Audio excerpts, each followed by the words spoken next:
Hello, everyone, and welcome to the Williamson County Sports Connection. I'm Jack Daniels, your host, and with me for today's show is the head boys soccer coach at Brentwood High School, Coach Mike Purcell. Coach, welcome to the show. Thank you, Jack. Glad to be here. I know it's a busy time of the year, getting ready to crank up this week and your season and all that, but let's kind of just talk a little bit about you and how long you've been at Brentwood High School. Brentwood, I came to Brentwood in 1998, and at the time I was really not looking to coach. I had done it for years, and when I got there I thought I was just going to teach. But they had an opportunity or an opening for a assistant and girls coach at the time. And I told them I would help with that, and I did, and one thing led to another, and 3 years later I took over the boys and the girls. Now, were you assistant for Wendy? I was assistant for Wendy Okay. Hart. A really good coach, and she did both the boys and the girls. She ended up going back to school, getting a master's degree, and has since had a couple of kids, and that just kind of popped up, and I took it, and the rest is history, I guess, as they say. Okay. I don't know. Well, being the head coach for 12 years, you sent me a questionnaire that you had to fill out for the preseason in soccer. Right. And I noticed that you had 207 wins, Coach, going into this year. So at some point last season, what was the 200th win of your career at Brentwood now? The 200th was, I can't remember which game. It was the second game of the year. It went by. I mean, it was the 200th win, and I really, at the time, didn't think about it that much, but that is a lot. It is a lot. I hadn't really thought of it like that, but I mean, we've been blessed with really good players and good teams, and have a great assistant coach. So I mean, the ingredients were there for success, and Were the kids aware of it being your 200th at that time, and did you get the Gatorade bath? No, I didn't get the Gatorade bath. A couple of weeks later, they did a plaque, congratulations for your 200th win. I think that's in my file cabinet somewhere, but it is, I guess, a milestone. Well, it is obviously a milestone, but it's not any big deal type thing. I didn't look at it like that. Right, but right. It's just a testament to the kids that have played in the wins that they've accumulated over the years. It means you're older is what it means, and that you're getting up in years and long in tooth. But last year we didn't have quite the number of wins we would normally have. I felt like our season wasn't quite what we wanted, but we still had a decent season, but not as win-wise as many as we've had in the past. Well, we were talking about earlier before the show started about that you're allowed to schedule like 16 dates, and you play a couple of tournaments, so you maybe get 18 games in there, and then you get into the postseason and that kind of thing. So anytime you're getting 20 wins a season, you're going to have quite a bit of success, and your team is probably doing pretty well in tournaments. Yeah, I think one of the reasons why there were that number in 11 years or 12 years, whatever it was, is we have a long postseason run each year. And last year we didn't, but you can add 9 games in the postseason, and when you do that for 8 or 9 years, 10 years, you get a pretty good percentage of wins coming after the regular season is over. So that speaks of success for the program, that many wins, yeah. And in those 12 years, you guys have had an opportunity to be at the state championship game for those 8 years or 12 years, and you were the state champions in 3 of those. And in the 2018, not only was the state champion with a 24-0 record, but I think some publications had you guys down as the national champions that year. Yeah, they do a couple of polls that high school soccer, it's different parts of the country play different seasons. And in the spring season where we play, we ended up number 1 in a couple of polls. There's a fall season and a winter season. But, I mean, it just showed that, and we had played some good out-of-state competition that year. So it was fairly representative of it wasn't just Tennessee competition. So that was pretty neat, and to go undefeated was pretty neat. And I think we had 20 shutouts that year, we had a great defense, and Didn't score a ton of goals, but we had a great defense, and you're going to win championships if you have an exceptionally good defense. Because a lot of the games were close, 1-0, 2-1, That's right. 2-0. Won a lot of blowouts that year, but like I say, you start playing those close games and winning them. Very good season. Mm-hmm. Very good bunch. Well, these 1-0 games, I'm kind of from that other school of thought that we need to make some changes in soccer to increase the scoring. So if we could do away with offsides, just do away with offsides. Let's get the games up at about 9-8 and something like that. Yeah, well, I remember you telling me last year you had Yeah. coached one year, and that was a rule that kind of stuck in your craw. I don't know what that. I think it would just change the game some. I don't know if people would start putting another guy back on, and in the end it probably wouldn't change it a whole lot. But I've seen, we played some 1-0 games. We played some scoreless ties that have been just extremely, great games, Mm-hmm. and it, because every second or every minute somebody's going to score the potential game-winning goal. There's a lot of pressure there, and it's like always hitting a last-minute basket. You keep waiting for something to happen, and you get down to the end, and sometimes it doesn't, but more times than not it does. And last year I think we had 6 ties. We'd never had that many ties, and they're the kind that you just shake your head and wish it would have. Sometimes that you could have penalty kicks or whatever in the regular season, but we don't in our district, and you got to live with those ties, but I don't like the ties that much. Mm-hmm. Well, I noticed on your record for the 12 years, you had 22 ties, Yeah. and a lot last year, like you're talking about. And let's talk about how it changes when you get to district. You don't have a tie. Well, when you get to postseason, you got to win. Yeah. So how do they go about? Do you have an extra period? They play overtime, a couple overtime periods, and then they play a couple of. Have in the past. The rules have changed over the years. Sudden death or sudden win or whatever they call it. Mm-hmm. Golden goal periods. And then if it's still tied, they go to penalty kicks. Okay. Explain that a little bit. Well, if it's still tied after all that playing, after 120 minutes, 2 hours of playing, and this happened to us in the state championship game in 2005, I guess, where you decide the game with penalty kicks. Each team will take 5 kicks, and the one that has the most, or out of those 5, will win the championship or win the game. Mm-hmm. That's you win. You win a championship or you lose a championship based on what those 5 kids do after you've already played the game and played your season and played the tournament. So it's tough when it comes down to that at the very end. And when you win, it's great. When you lose, that disappointment is pretty intense. But that's the way the game is played, so that's what you got to do. You can't literally play forever and ever. We could be out there all day playing, so you've got to end it at some point in the penalty kicks. Doesn't happen that often, but it seems like every year in the tournament, we seemed in our district, which is so competitive, to have 1 or 2 games that go to penalty kicks, or go to overtime at least, not necessarily penalty kicks. But I don't think there's a tournament been by in the last 5 or 6 years where we haven't had that situation come up. So when we talk about a penalty kick, for say, about what distance is that from the goal itself, from the goal line? Because I'm not a soccer guy. Okay? Right. It's 12 yards out from the goal. Okay. And, more pressure on the goalie then? Yeah, because the percentages favor the kicker. Okay. Particularly at our level, you would think they do. They should, but a lot of times funny things happen when you get up there. And I think that we lost in the semifinal state tournament one year when we had PKs, and I thought good kickers in there, but we had 3 guys that missed everything.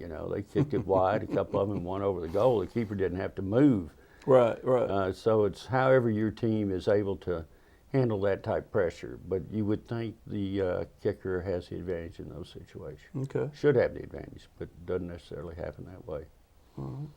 Well, you talked a little bit about last year's team. Let's kind of go back to that and tell us how your season ended last year. Well, last year we lost. We only we got to the semifinals of the district tournament and lost to Ravenwood 2-0. And Ravenwood had a good team. At the beginning of the year, we tied 1-1. third or fourth game, I think. It might have been further than that. Obviously, they, by the time the year end rolled around, were 2 goals better than us in that game anyway, and it was a close game, and we just couldn't finish. I mean, that was our trouble all year. I think we only scored 32 goals in 18 games, which is really low for us. We had struggled all year long getting goals. In that game, we just couldn't buy a goal, and Ravenwood had scored a couple of nice goals. And I can't say we played bad defense, because we played good defense for most of the game. We only gave up 13 goals all year in those 18 games, and when you give up less than 1 goal a game, you should be winning some games. But if you don't score enough, you're going to end up tying or losing. And it was disappointing, because we didn't realize the potential I thought we had last year, and the guys realized that. We had a couple of key injuries early on that hurt us, but you know, everybody deals with injuries, and we worked around that and got down to that game and thought we had a good chance. But the district it's tough, it's competitive, it's hard to get out of the district tournament. In fact, in the last 5 or 6 years,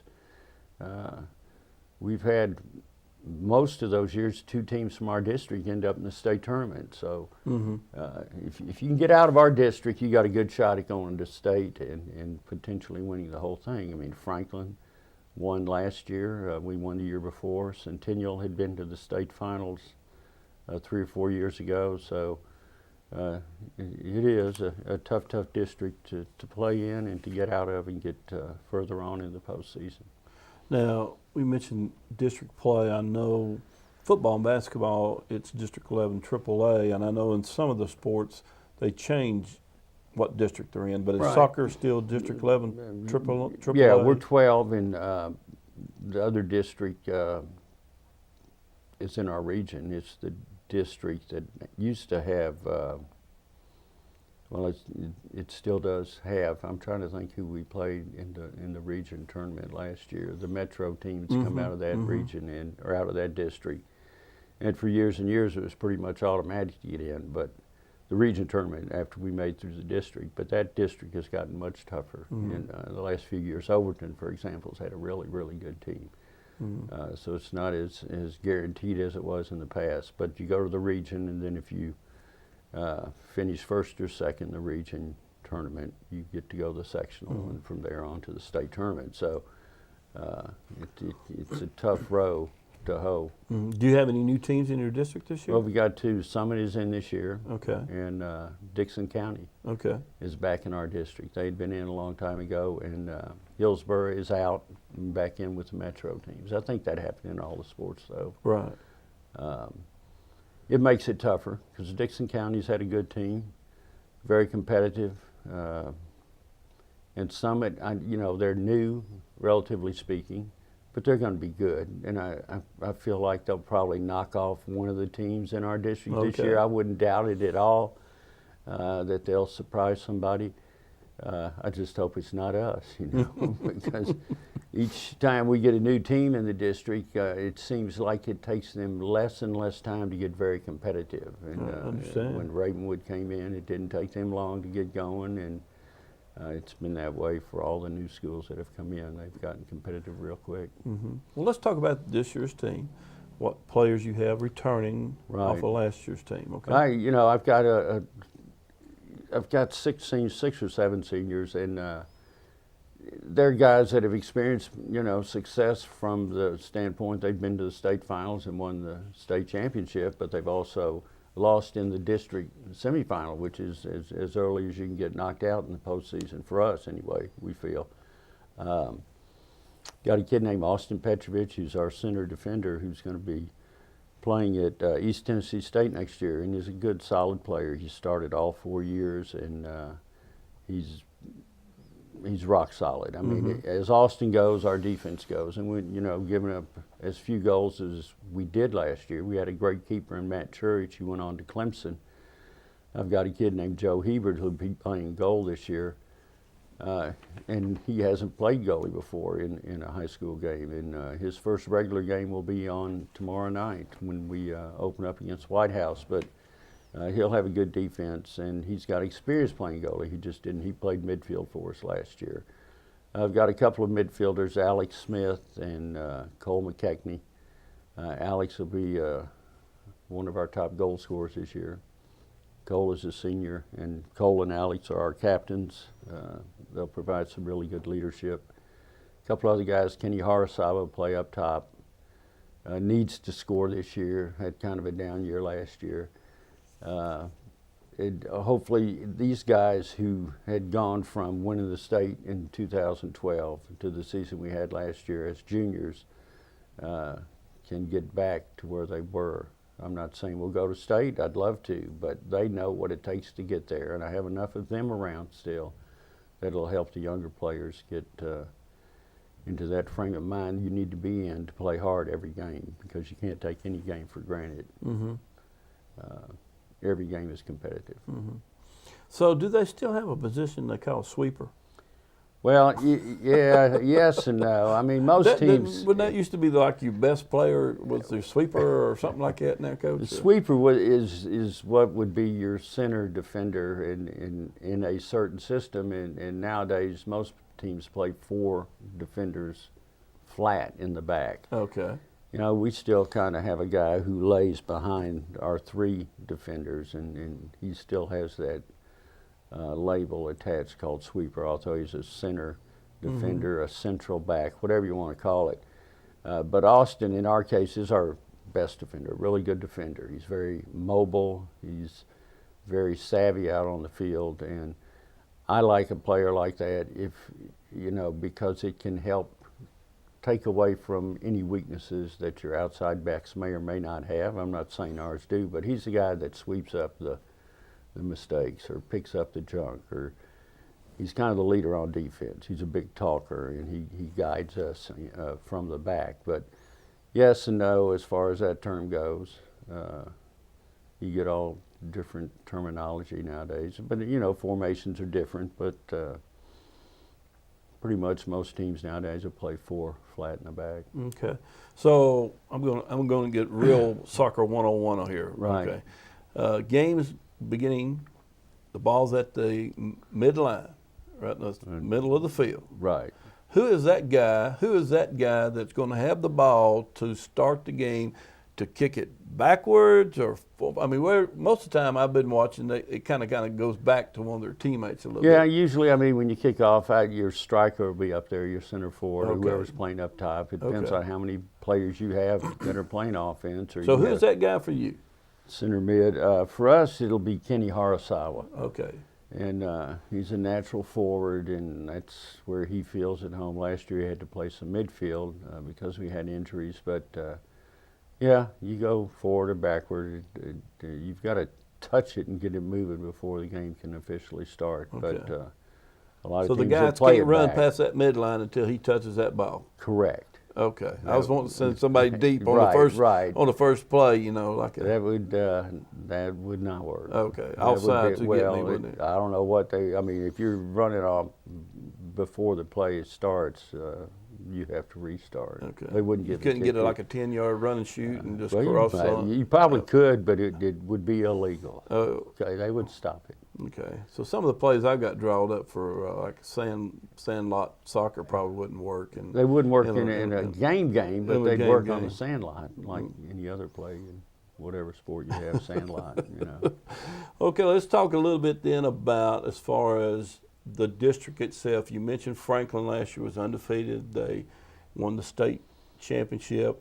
Are they, quote, the team to beat, or do we have like 3 or 4 teams in this district that have a legit shot to win the district? I'm glad to say Franklin is carrying all that, if you want to call it pressure. I mean, I know they're confident that they can come back and repeat. I think they are. I mean, I would be if I was in their position.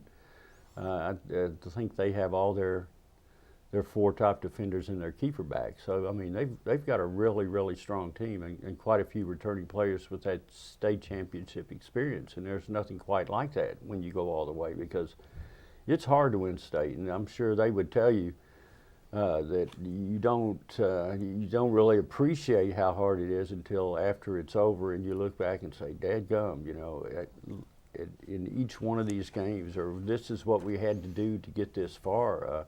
You've got to have luck. You've got to be good. You need to not have injuries. I mean, there's so many things that have to come together for you to get to that final game and win the championship. But having said that, they have the experience, and you know, I would look at them as a favorite, and you know, it's one of those things, and certainly know the feeling that everybody wants to get you, and it makes games tough. I mean, you cannot look past anybody. That's the one thing I will say, that if you do, it doesn't matter who you're playing, you can lose a game. So, but I would look upon them as a favorite. But Ravenwood, Centennial, Independence, they're three quality teams, and they're certainly, in my opinion, good enough to, in the right situation, come out of our district and do well in the state tournament. And you know, it wouldn't surprise me at all if we have two teams go this year to the state tournament like we've had the last few years. We've not had from our district two teams meet in the state final yet, but conceivably at some point that could happen. But there's other strong districts. Hendersonville's district is very strong, and they're perennial power. And then you've got East Tennessee, around Knoxville, the teams up there, and some of the Memphis teams. So it'll be very competitive. I don't think anybody will run away with it. Even in our district, I think it'll be close. I mean, we could have a team win district and be unbeaten, but I would say most of the games would be really close. As we continue talking about the district, you've been at Brentwood since '98 and the head coach since the last 12 years. How the other coaching situations in the county, guys that you've been coaching against over the years, have they been pretty stable too? None of them have been there that long. Okay, so you're the old timer of the group. I'm the old timer right now. In fact, I know Ravenwood's coach has only been there 1 year, right? He's been there a year. The Franklin coach was new last year. Centennial coach, he's probably been there 5 years, 4 or 5 years. Okay. Independence coach, a little since the school started, he's been there. So he's probably the second most in terms of years at the school. But last few years, there's been some turnover, and more than we had prior to that. And then we're adding the new teams each year. I mean, it seems like we're adding a new team every couple of years, and this year we have 2 new ones. But there's no reason why those guys couldn't stay or, you know, be there for a while. So with 7 teams in your district now, on the district tournament itself, right? What format are you guys using? Because I know you get the option of kind of setting up how you want to do that format of the district. Right. You can either go with your one team having a bye. But now, are normally they automatically into the region? No, they're not. Now, we did that district? 1 year in 2012 because it's interesting. In 2012, for 1 year, we had a rule that said the regular season district tournament winner, or district winner, regular season winner, not the tournament, had an automatic bid into the region tournament regardless of what you did in the district tournament. Right. So what did we do? We went and played in the district tournament and lost in the semifinals. In any other year, we would have been knocked out right there. It's our first loss of the year. We were undefeated up to that point and lost to Independence. And I like that rule, Coach.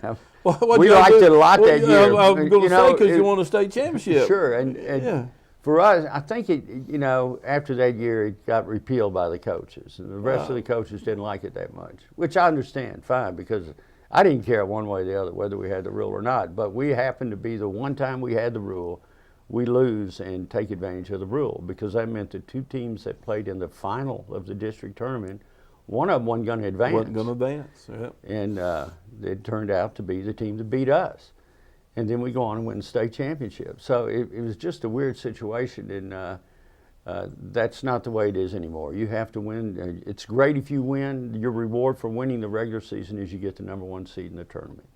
And in a case where you have 7 teams, you would get a bye of the first game, which is helpful, by the way. But the way we lost in the semifinals, and actually it gave us a day's rest. Didn't have to play a really tough, hard game in the final. I mean, it kind of worked out well for us to lose that game, although we certainly didn't want to lose it. Mm-hmm. Didn't intend to lose it, but it sure woke the guys up. And from that point on, we, had to win the rest of our games, and we did. So that was just a weird situation, but no more of that. Okay. Well, we'll get back to soccer 101. Right.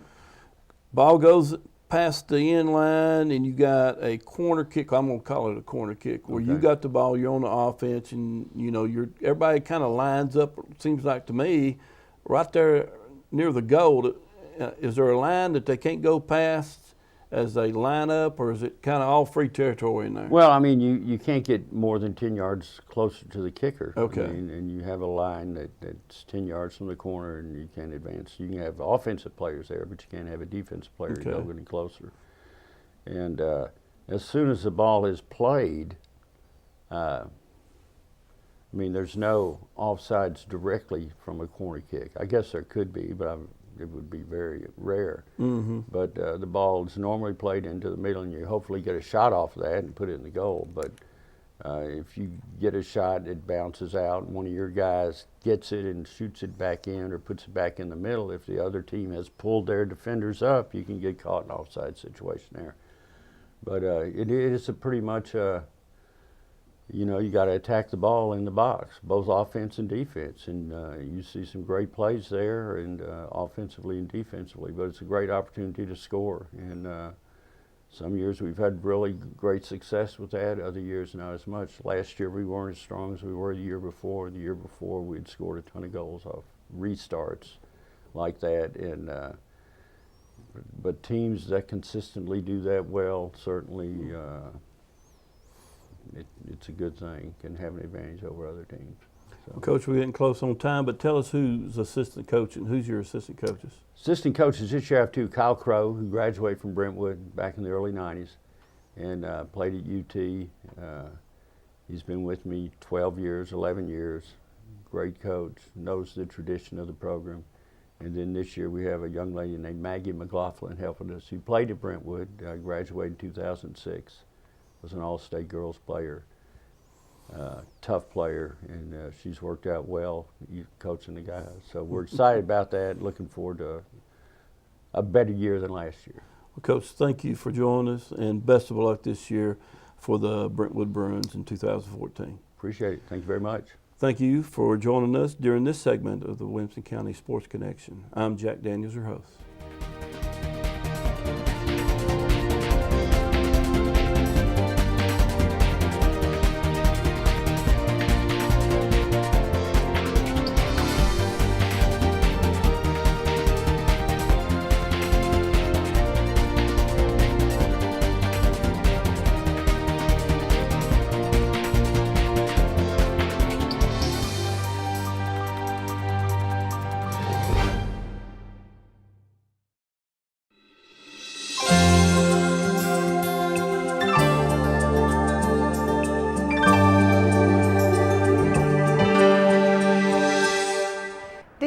That the average school-age child spends almost twice as much time watching television as he does at school? Now, while TV has its place in your child's downtime schedule, remember that the hours spent watching TV are replacing the hours of creativity, productivity, and physical activity. TV is a passive activity and requires very little from your child. Now, we all need some of that, but we don't need it taking the place of reading, thinking, creating, and connecting with family and friends. So if you're brave enough, take the challenge. Turn the TV off for a week and see what happens. Make a list of interesting things your family can do during those hours they normally spend watching TV. Get some books, magazines, or a puzzle and do them together as a family. Introduce a new board game or family game you can do together. You may even get everyone to try a new hobby together. Now don't worry if you hear the words, "I'm bored, there's nothing to do." It's okay. Often boredom is the springboard for creativity. And don't give up after the first challenging night or two. Try it for a week and see if your family becomes more relaxed or more creative. You may even want to try a regular no TV night at your house. Remember, stay connected. You're the vital link in your child's school success.